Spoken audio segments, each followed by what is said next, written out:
why, the where, how did I end up in Albania?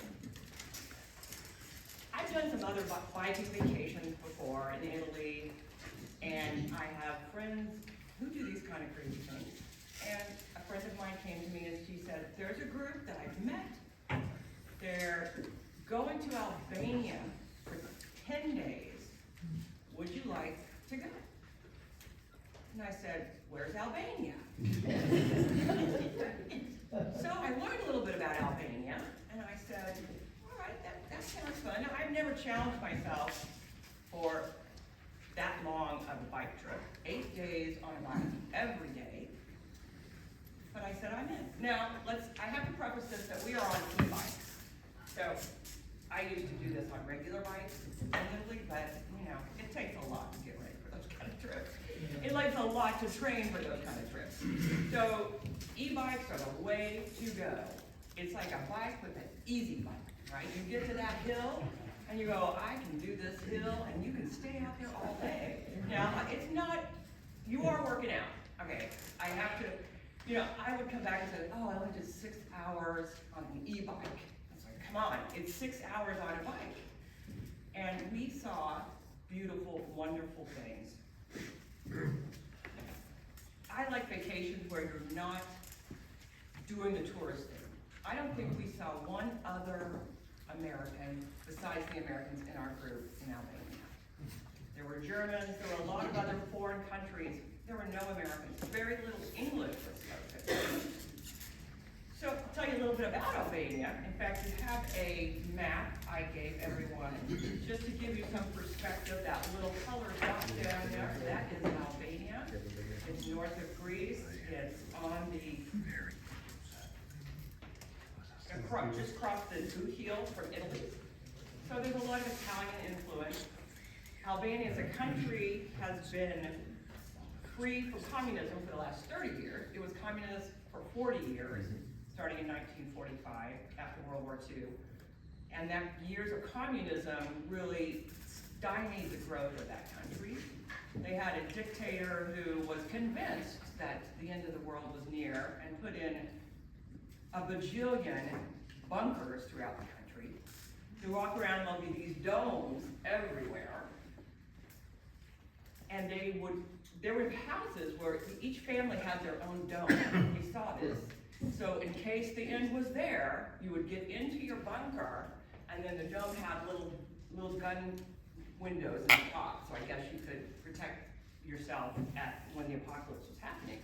So they spent a lot of the resources of that country towards building all of these bunkers, and you did see them everywhere.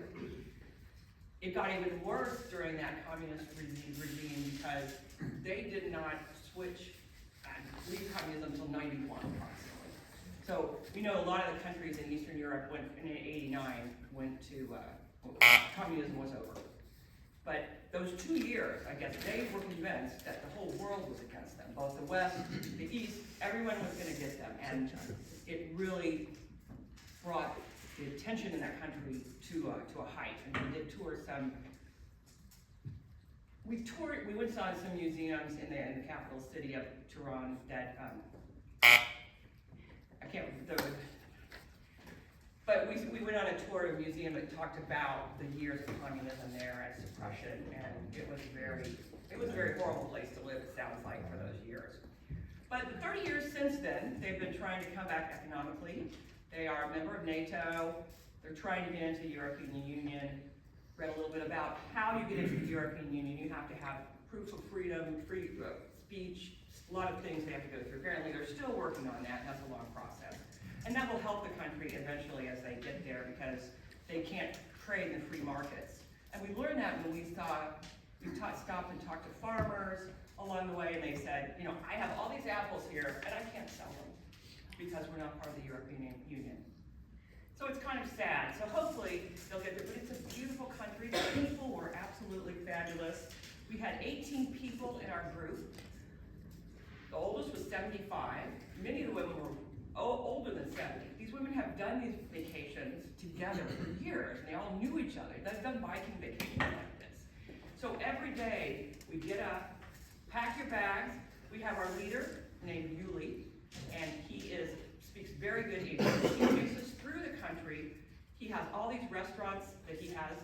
They know usually when we come in, and we sit down, 18 people, serves us family style, he picks everything. We had so much great food. It's a very kind of like Greek. It's similar to Greek, I would say. There was a lot of seafood, but everything really was what we call farm to table. You knew that that food was made grown, butchered very close by. Everything was wonderful. When you have a group of 18 people, there's a camaraderie that comes when you're suffering a little bit. Every day, those longer days sometimes, even in the day of the rain, you know, we had a day of just torrential rain at times. We're all wearing rain jackets. But the thing is, you keep riding. As long as there's no lightning, you keep going.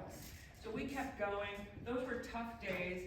And there's a camaraderie that forms among people who are going through something like that. So it was, at the end of it, we all were so close. These are people most of them I'd never met. I had one friend who went with me, but I didn't know them. But by the end, we were all like, we did this. This was great. 300 miles through Albania every day.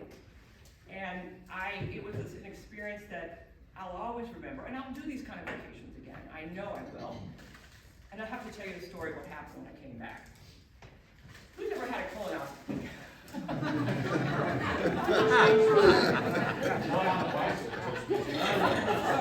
Not a bicycle, but okay, so a couple weeks after I come back from my vacation, I have a colonoscopy. So, you know, they give you the propofol or whatever they give you, and you go off into dreamland for a little while, and I truly went to dreamland.